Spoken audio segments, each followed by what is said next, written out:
Yenə bir sürü hədiyyələr gəlib bizə. Gəlin bərabər açaq. Sonra burada mini paketlərdən bir dənəsi qalıb, onu da açaq. Belə fərqli bantiklər var. Tam yeni il ab-havasında bu arada. Böyük, qara rəngdə bir bantik var və bir ədəd də qara rəngdə belə bir rezindən var. Keçək bu paketə. Deməli burada 2 ədəd dekor qabı var. Hansı ki biri bu formada. Bunlar çox işə yarayır bu arada. Belə bir dekor qabı da var. Bunlar çox şirinlər. Saç broşları var baxın. Bir hədiyyə gəlib bizə. Əgər uşaqlarınız üçün interaktiv bir oyunlar əldə etmək istəyirsiniz, sizin üçün tam, yəni ideal bir oyunlardır. Oyun var burada. Açdan dağılacaq sanki. Baxın, belə butulkalarla rəngləri düzməklə bağlı olaraq butulkalı oyundur. Bir də burada nə var? Deməli oyuncaq var. Hansı ki yanında da kartlar. Bunu keçirirsiniz bu qaydada içəri. Yəqin ki eşidildi səs. Və oxuyur. Həm ingilis dilində, həm də ki Azərbaycan dilində. Uşaqlar telefonla oynamaqdansa, bu tip oyunlarla oynamaq məncə onlar üçün həm interaktiv olar, həm də ki öyrədici bir oyun olmuş olar. Tövsiyə edərəm də hədiyyə var burada. Çox təşəkkür edirəm incə düşüncəniz üçün. Davam edirik böyük paketlərdən.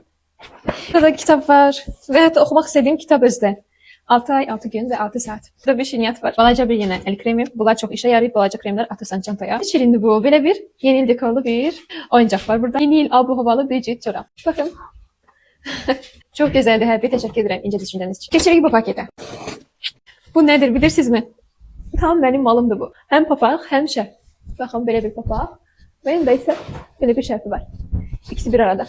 Həqiqətən çox bəyəndim. Əllərinizə sağlıq. Yenə böyük paketlərdən davam edirik. Burada bir qəşəng çanta var. Baxın. Necə qəşəngdir. Çox qəşəngdir. Çox bəyəndim.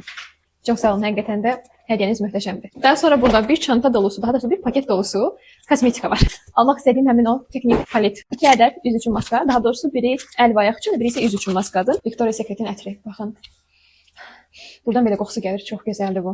Saç dərisini masaj etmək üçün belə bir alət var. Bədən üçün krem. Sil markasının peeling gelidir. Rozmarin suyudur. Bu saçların çıxarması üçün çox qəşəng məhsul. Hətta mən hazır istifadə edirəm. Stok oldu mənim üçün də çox qəşəngdir. Burada bir ədəd gel var. Üz üçün. Burada istəyimə vaxt. Deməli, L'Oreal'ın gloşunu var. Nasıl ki mən bunu Trendyoldan almaq üçün səbətə əlavə etmişdim.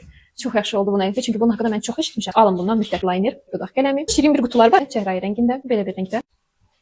Maybelline 115 nömrəli rəngi. Baxın 2 ədəd belə bir hədiyyə gəlib mənə. Biri gül buketidir.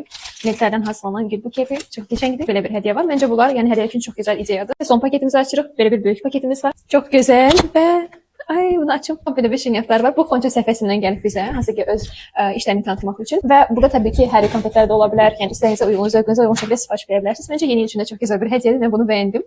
Və belə bir də qablaşdırması var. Belə bütün hədiyyələri bitirdik və siz ən çox hansını bəyəndiniz, onu da yorumda qeyd etməyi unutmayın. Növbəti vloqlarda görüşənədək.